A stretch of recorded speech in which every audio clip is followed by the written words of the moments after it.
Assalamualaikum dan selamat sejahtera. Kita akan belajar tajuk pada hari ini iaitu Sukan Kebanggaan Negara, Pencapaian Kebangsaan dan Antarabangsa. Fokus kemahiran pada hari ini ialah menyatakan pencapaian Malaysia dalam bidang sukan di peringkat kebangsaan dan antarabangsa. Seterusnya dapat menilai kepentingan sukan kepada pembangunan negara. Berdasarkan gambar, menyatakan pendapatan ataupun gaji para pemain bola sepak dalam Liga Malaysia yang pernah mendapat sehingga RM80,000 sebulan. Pemain ini dikenali sebagai Mak Yuk. Okey, bayangkan RM80,000 sebulan. Kalau dikumpul setahun, berapa banyak yang berjaya diperolehi. Itu baru di Malaysia. Kalau di dunia, masih ranking pemain yang mendapat gaji termahal di dunia, antaranya Messi. Messi dibayar sehingga 12 juta seminggu. Seminggu ada 7 hari. Bayangkan, sehari lebih daripada 1 juta. Jadi, bermain ataupun bersukan boleh mendatangkan pendapatan yang lumayan. Hari ini kita akan fokus kepada pencapaian Malaysia dalam sukan di peringkat kebangsaan dan antarabangsa. Kita mulakan dengan Shazali bin Abdul Samad, juara dunia beberapa kali dalam bena badan. Kalau sebut saja bena badan, dah pasti Shazali Samad dan Malik Noor. Ini pula merupakan pemain squash yang terbaik di dunia, Nicol and David, yang telah beberapa kali menjadi juara dunia. Ini merupakan Datuk Lee Chong Wei. Kalau sebut saja pemain badminton yang terhebat di Malaysia, inilah Datuk Lee Chong Wei yang telah beberapa kali memegang rekod pemain terbaik di dunia. Seterusnya Lin Dan. Selain daripada itu, jurulatih beliau iaitu Datuk Misbun Siddiq juga merupakan pemain badminton yang terbaik pernah dilahirkan oleh negara Malaysia. Kalau sebut acara basikal, dah pasti Datuk Azizul Hasni Awang dari Terengganu yang sanggup berkorban masa, tenaga dan sebagainya pergi keluar negara untuk menuntut ilmu, dan hasilnya beliau merupakan antara juara dunia dalam acara carrying. Dan dalam sukan Olimpik baru-baru ini beliau telah berjaya mendapat pingat perak. Dalam acara renang, dah pasti nama Pandalela tidak boleh dipisahkan. Beliau telah berjaya menjadi juara dunia dan memenangi beberapa pingat di peringkat antarabangsa. Dalam acara bowling tidak boleh dipisahkan dengan Ratu Bowling negara kita iaitu Shazlin Zulkifli yang telah menjadi juara dunia beberapa kali, dan walaupun dah usia 30-an tapi terus bermain bowling untuk mewakili negara dan mengharumkan negara di peringkat antarabangsa. Satu contoh pemain yang kita ikuti.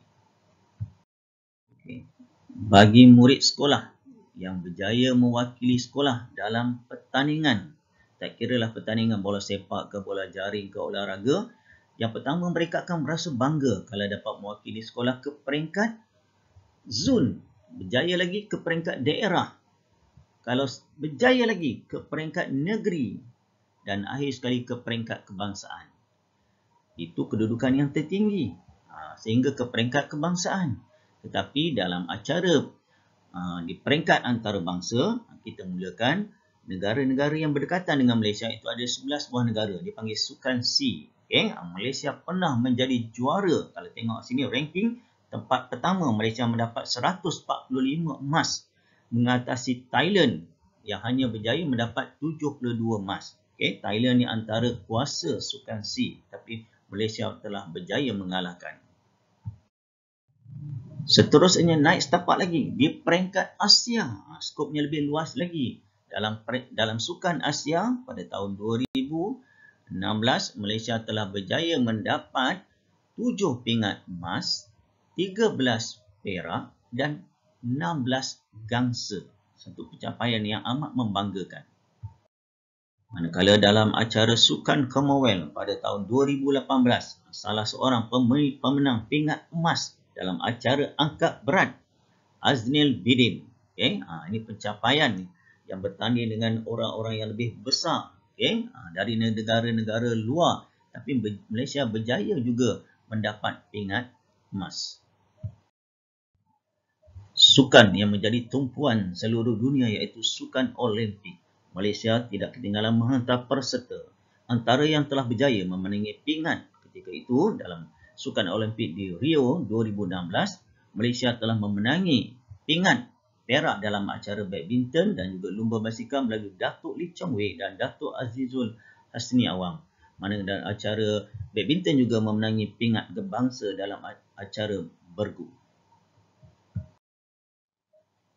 Walaupun kita masih gagal mendapat pingat emas dalam acara sukan Olimpik, tapi di peringkat dunia, kita tidak ketinggalan melahirkan juara-juara dunia antaranya melalui acara renang dan juga acara lumba basikal. Ini merupakan satu pencapaian hebat. Tahniah kepada Datuk Nicole M. David yang telah memenangi anugerah atlet terunggul sepanjang zaman. Bayangkan atlet terunggul sepanjang zaman. Dalam kelas yang berikut nanti, cikgu akan ceritakan kenapa beliau memenangi anugerah terhebat ini. Kita akan kenali dengan lebih dekat Ratu Sekolah Negara kita. Seterusnya, kita akan berkongsi berkaitan dengan kepentingan sukan kepada pembangunan negara. Ketika Tun Dr. Mahathir menjadi Perdana Menteri keempat, beliau telah membina Letas Pang untuk acara lumba motosikal dan lumba kereta peringkat antarabangsa.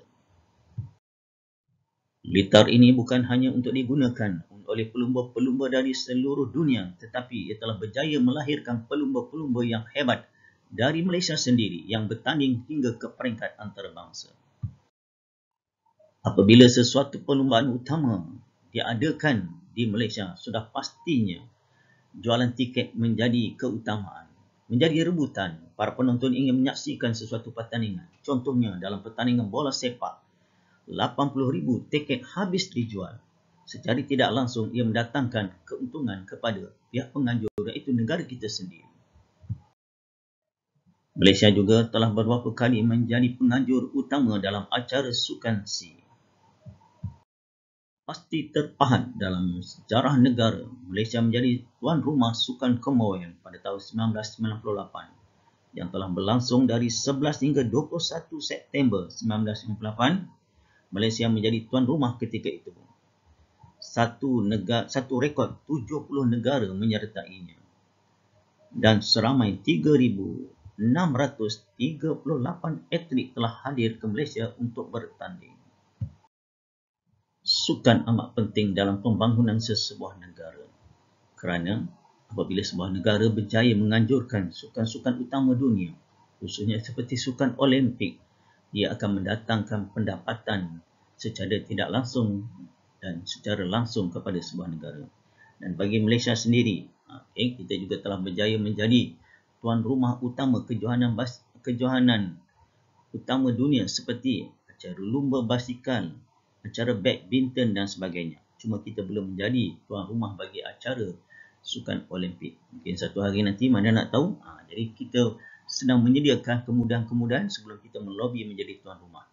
Kebaikan sukan ni kepada negara, khususnya macam mana pendapatan yang boleh kita perolehi, antaranya melalui iklan, melalui penajaan, hak siaran kejohanan, jualan tiket. Dan apabila pelancong datang ke negara kita secara tidak langsung, mereka akan menggunakan hotel akan menerima tempahan dalam sektor perkhidmatan, teksi dan sebagainya. Pelancong akan menikmati makanan-makanan yang istimewa di Malaysia. Jadi secara tidak langsung, rakyat Malaysia juga akan mendapat manfaat daripadanya. Itu saja yang cikgu nak kongsikan pada hari ini berkaitan dengan pencapaian Malaysia di peringkat antarabangsa dalam acara sukan dan apakah kebaikan sukan kepada pembangunan negara. Jika ilmu yang cikgu sampaikan pada hari ini bermanfaat buat kamu, kamu boleh like dan share, dan insya-Allah kita akan berjumpa lagi dalam mata pelajaran yang seterusnya. Baik semua, Assalamualaikum dan selamat sejahtera. Sekian.